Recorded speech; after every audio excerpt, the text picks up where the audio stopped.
না না না, আমি কিছুতেই এই বিয়ে মেনে নেব না। মনে তুমি একটু ঠান্ডা মাথায় বোঝার চেষ্টা করো। স্যার আমাদের জন্য এত কিছু করছেন, উনি যদি আমাদের জন্য একটা ভালো বাড়ি ঠিক করে দেন সেটা তো আমাদের ভালোর জন্যই করছেন। এই শোনো, তুমি ওই স্যারের নাম না আমার সামনে আর একটা বারের জন্য উচ্চারণ করবে না। মনে তুমি তুমি পাগল হয়ে গেছো। পাগল তুমি হয়ে গেছো? এত কিছু ঘটছে তুমি কিছু বুঝতে পারছো না? কেন কেন হঠাৎ করে উনি তোমার ওই স্যার কেন আমাদের জন্য বাড়ি ঠিক করছেন বলো তো? আমাদের মেয়ের বিয়ে নিয়ে কেন ওনার এত মাথা ব্যথা? তুমি একটা বারের জন্য বুঝতে পারছো না যে ওনার একটা মতলব আছে? আমারও ব্যাপারটা ভালো লাগছে না রে প্রণব। আচ্ছা কি হয়েছে বলতো?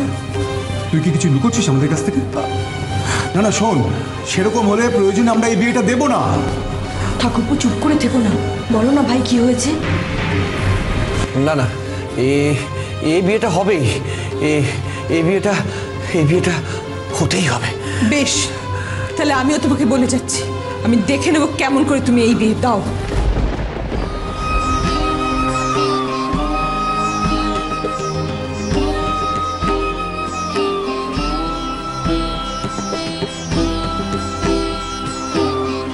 যদি ওরা আমার দিয়ার কোনো ক্ষতি করে, না না না না, এই বিয়ে হতেই হবে। এই বিয়ে হতেই হবে। ছাড়ো না, এত টানাটানি কেন? ছাড়ো দাদা ভাই, এই তো সবাই শুরু টানাটানি। এরপরেও দেখো বিয়ে হওয়া অব্দি আর কত কিছু তোমাদের সহ্য করতে হয়। দাদা ভাই শোনো না, একটা কথা আছে, শোনো শোনো। তোমাকে চুপি চুপি একটা কথা বলে রাখি, তোমার খিদে পায়নি তো? শোনো না, তোমার যদি খিদে পায় না তাহলে তুমি আমাকে বলো, আমি চুপি চুপি তোমার ঘরে খাবার সাপ্লাই করে দেবো। সলা পরামর্শ ঠাট্টা তামাশা শেষ হয়েছে? বলি বেলা যে গড়িয়ে গেল সেদিকে কারোর কোনো হুঁশ নেই। গায়েগুলোটা হবে কখন শুনি?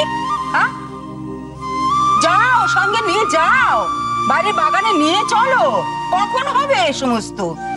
আমার অদ্ভুত লাগে, যে দিকটা না দেখবো সেই দিকটাতে একটা গন্ডগোল। আর শোনো, কাজের ভার নিলে সেটা ঠিক করে করার চেষ্টা করো, বুঝলে? নিয়ে এসো, সব দাঁড়িয়ে দেখো না, চলে এসো।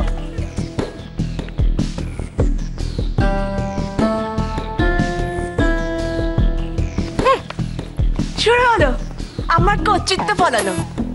So disgusting.